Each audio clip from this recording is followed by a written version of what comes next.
Hello everyone, I'm Jen Silvica Barita from DSIT WAMAD. This video is about one of the concept and the probability the countable additivity. Ano ang countable additivity? Ang countable additivity ay isang action o role sa probability at kaya mo silang bilangin, countable nga, like A1, A2, A3, and so on. Then pwede mo i-add ang mga probability nila para makuha ang total. So, yung formula ng countable additivity, isusulat ko. So, countable additivity.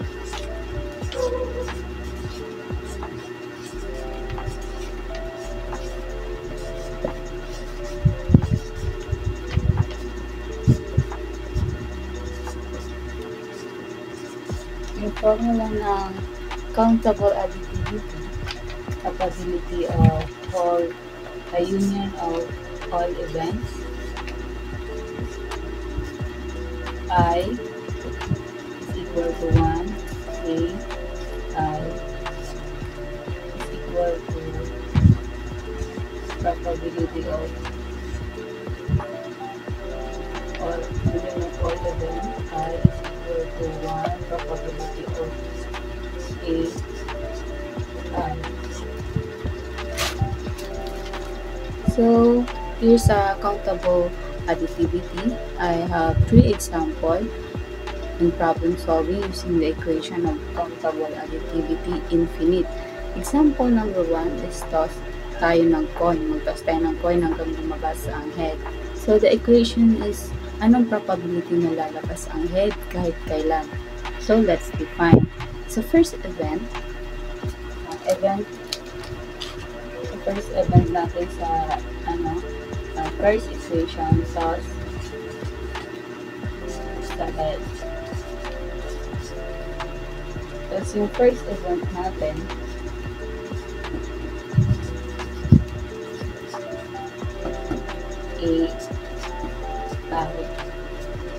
A1 or AI is the first event. So, first event natin, nag-toss tayo. Then, lumabas yung head. So, ang probability niya is equal to 1/2. Then, sa second event natin,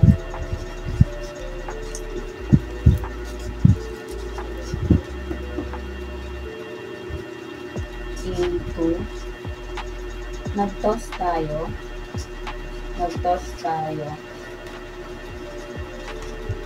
Pero yung lumabas is tails sa first toss natin, tails.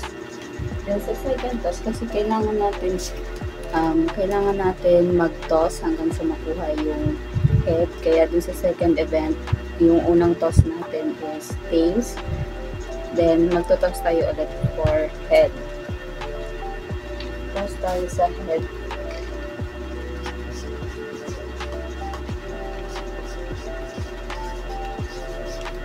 So, yung probability niya is probability of 1/2 times 1/2 equal to 1/4. So, then the third event, A3, nag-toss tayo pero 2 times ang tails na una. So, mag-toss tayo ulit para makuha yung head. Event 3. So, event equal to A3, 2 times tayo nag-toss pero tails ang lumabas. So, nag-third toss tayo. Third toss para head ang lumabas. So, probability niya is 1/2 times 1/2 times 1/2 is equal to 1/8. So, let's go group itong countable additivity. And so on na ito, so on. So, pag fourth event, meron tayo nag-toss tayo ng 3 beses, tapos tails na una, din yung fourth toss niya is head na, ganun lang, tuloy-tuloy lang yun hanggang sa makuha mo yung head sa kahit anong event. So, yung probability, so let's compute this result ng probability. Probability is equal to 1/2. Ito yung first event plus 1/4. Ito yung second event plus third event natin is 1/8 plus and so on ng mga events pa. Then ang equal nito at 1.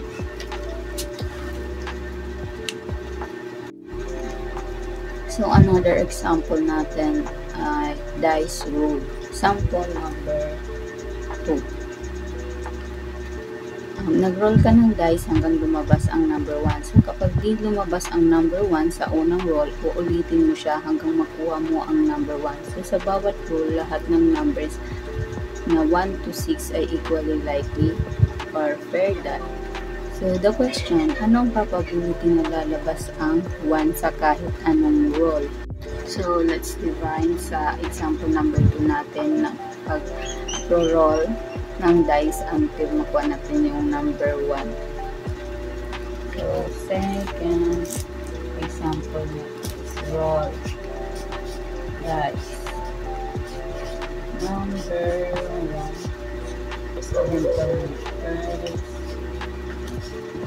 is equal A1. First row is number 1. So, ang probability niya is 1/6. Then, sa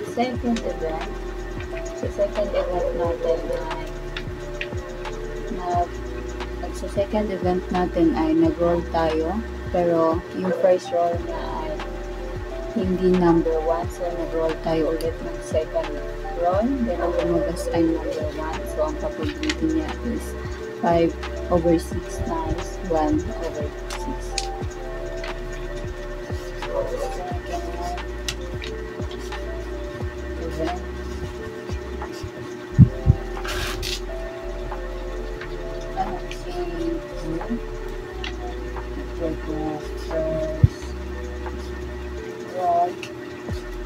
Pero hindi lumabas yung number 1. Kaya nag-second roll tayo. Second roll, lumabas yung number 1. So yung probability niya is 5/6 times 1/6. So, sa third event natin is 2 times tayo nag-roll kasi yung unang dalawang roll hindi lumabas yung number 1. Then sa third roll, lumabas doon yung number 1.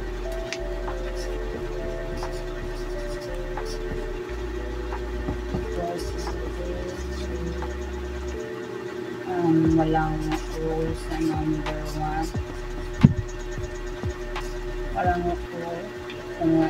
Walang roll number 1 sa first and second roll. First and second roll. Pero sa third roll, doon lumabas yung number 1.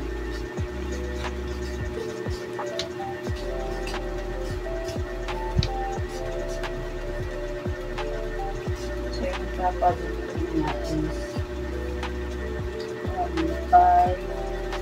5/6 times 5/6 times 1/6. Kaya meron tayong 5/6 dito kasi ito yung mga numbers na which is 2, 3, 4, 5, 6 na hindi naman number 1. So, ang sinasabi dito is yung first rule and second rule, ito yung first rule, second rule, hindi lumabas yung number 1. So, yung ilagay natin is 5/6, 5/6. And sa third rule, lumabas yung number 1, which is 1/6. So, let's compute using the countable additivity formula. So, yung probability is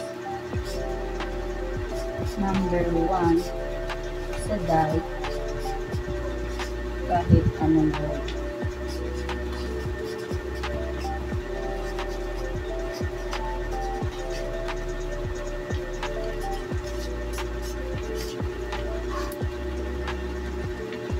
So, ang rule of all of them and is equal to 1 plus and open parentheses 5 over 6 and 1 times 1 over 6. Complete natin yung mga probabilities nito. Probabilities naman. So, equal niya is 1 over 6 divided by 1 minus 5 over 6 is equal to 1 over 6 and 1 over 6 is equal to 1. So, the answer is 1. Kahit ilang ulit mong i-roll, siguradong lalabas din ang number 1 eventually basta hindi ka titigil mag-roll. So, let's try another example in real-life situation. Example number 3. Pagka-try ng tamang pin code. Our third example is isang tao ay nag-try magpadala ng text message sa tamang 4-digit PIN ng isang kaibigan. Hindi niya alam ang code, kaya random siyang nagtatry isa-isa. Ang code ay nasa listahan ng infinite possible numbers from 000 to 999. Pero iisa lang ang tama. Gusto niya malaman ang probability na tama ang text niya eventually, kahit ilang tries pa gawin niya. Applying accountable additivity. So, let's define the events. Yung first try niya sa pagpipin ko, which is 4-digit yan, first try, probability 1 is equal to 1,999. Then second try, probability 2 is equal to 1,998. Then third try niya sa pin code, probability 3 is equal to 1,997 and so on. Let's compute all this probability using the formula of countable additivity.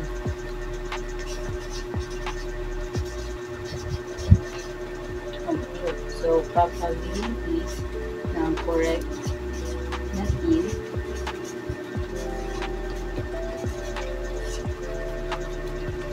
is equal to 1,999, which is the first try plus second try, 1,998 plus the third try, 1,997 plus so on. Then, ang probability nito, yung equal probability nila is 1. So, lahat ng events na ito ay disjoint. Hindi pwedeng sabay mangyari. Countable. Mabibilang sila ng first try, second try, third try, and so on. So, using the countable additivity, nag-compute tayo para sa correct PIN. Then, let's say lahat ng guesses niya ay random at fair at hindi niya inuulit.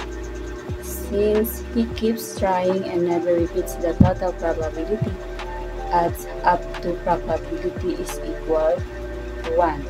Kahit sobrang daming possible codes, basta hindi siya titigil at walang inuulit, siguradong may tamang code. So, kapag meron kang infinite disjoint events, pwede mong i-add ang kanilang probabilities gamit ang countable additivity. Ang total probability ng lahat ng possible outcomes ay laging 1. Ibig sabihin, sigurado kang may isa sa kanila ang posibleng mangyari. So, kanina, tapos na tayo sa countable additivity. This time, new topic naman, probability of delete, Bayesian thinking, condition, and bias rule. Conditioning.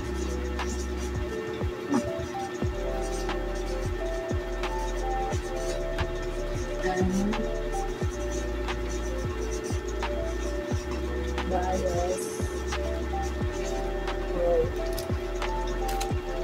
So let's start with conditioning. Conditioning is updating your probability kapag may bagong information ka.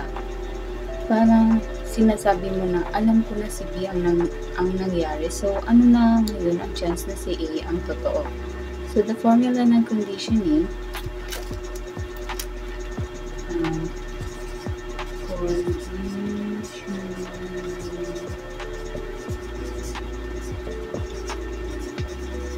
formula, probability A and B is equal to probability of A and B divided by probability of B. Ibig sabihin, chance na A and B nangyari divided by chance na B lang ang nangyari. So, let's apply real-life situation problem solving. Example dito is umbrella. Event A is raining, event B, may dalang payong si Juan. Ibig sabihin, ready siya kung may ulan. So, let's have example for conditioning. Example number 1, umbrella.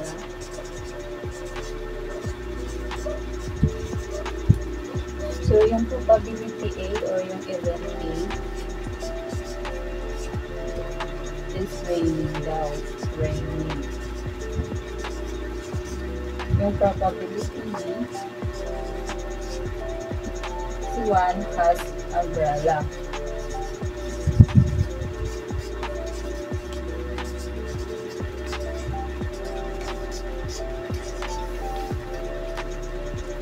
Let's say na ganito yung result ng probability mula probability A and B is equal to 0.3, then probability B is equal to 0.6. Then i-compute natin siya using this conditioning formula. Computation niya is probability A and B is equal to, which is probability A and B 0.3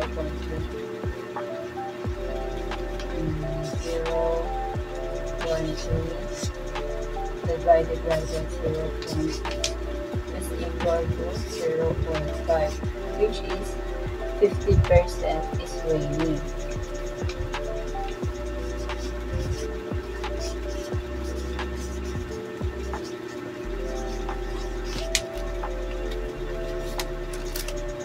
So, given na may payong si Juan, 50% chance niya na uulan talaga. So, yan ang example ng conditioning. Then, let's move on, bias rule.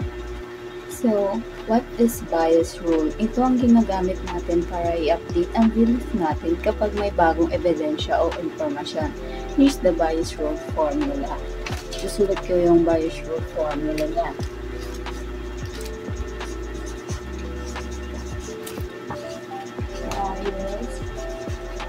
Yung formula ng bias rule is probability A and B is equal to probability of C and A times probability of A divided by the probability of B. Like, you're asking na, ngayon alam ko na ang nangyari si B. Paano na ako ka-sure na si A ang dahilan? So, let's have real-life example using bias rule. Example natin is that person has COVID. So, example number 2. COVID test. Let's assume gusto nating malaman ang chance na talagang may COVID siya given na lumabas na positive ang result. So, let's assume na 1% ng person na yan may COVID.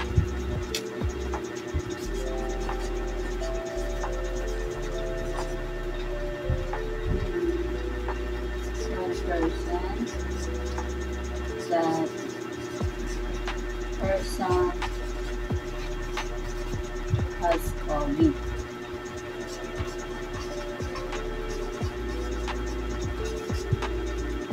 Probability niya is probability A is equal to 0.01. Then, 99% accuracy ng test is positive and may COVID siya. Accuracy ng test. Probability niya is positive and may COVID siya is equal to 99%.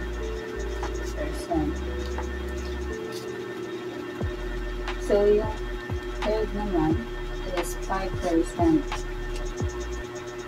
false positive rate.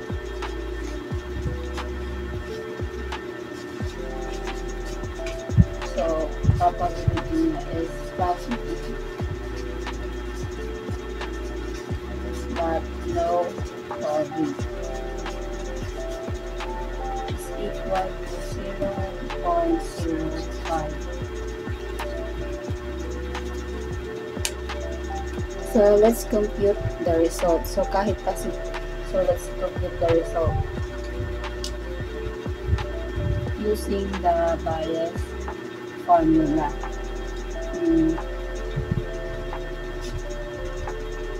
Probability na positive siya is equal to 0.99 times 0.01 plus 0.05 times 0.99 is equal to 0.0594. Then, yung positive na, then yung isang probability niya is positive siya with COVID.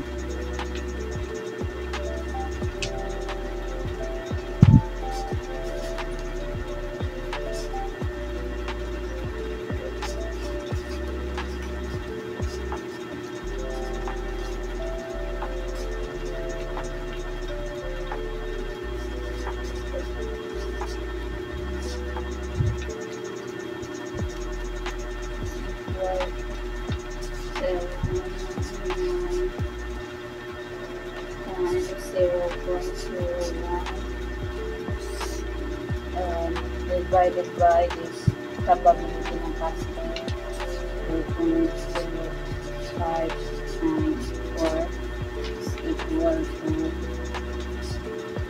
0.167